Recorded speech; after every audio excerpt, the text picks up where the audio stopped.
قبروں کے متعلق نبی صلی اللہ علیہ وآلہ وسلم کی 9 احادیث۔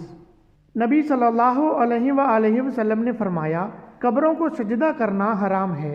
نبی صلی اللہ علیہ وآلہ وسلم نے فرمایا قبروں کو پختہ کرنا حرام ہے۔ نبی صلی اللہ علیہ وآلہ وسلم نے فرمایا قبروں پر لکھنا حرام ہے۔ نبی صلی اللہ علیہ وآلہ وسلم نے فرمایا قبروں پر موم بتی، دیے، چراغ جلانا حرام ہے۔ نبی صلی اللہ علیہ وآلہ وسلم نے فرمایا قبروں پر عرس میلے لگانا حرام ہے۔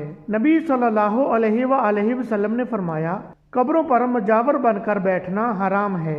نبی صلی اللہ علیہ وآلہ وسلم نے فرمایا قبروں کی طرف منہ کر کے سجدہ کرنا حرام ہے۔ نبی صلی اللہ علیہ وآلہ وسلم نے فرمایا قبروں پر گائے، بکرا، مرغا وغیرہ ذبح کرنا حرام ہے۔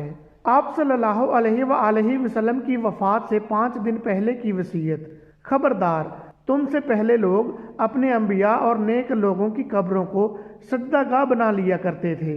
خبردار، تم قبروں کو سجدہ گاہ نہ بنانا، میں تم کو اس سے روکتا ہوں۔ ہماری اللہ رب العزت سے دعا ہے کہ ہمیں نبی صلی اللہ علیہ وآلہ وسلم کی ان احادیث پر عمل کرنے کی توفیق عطا فرمائے۔ آمین۔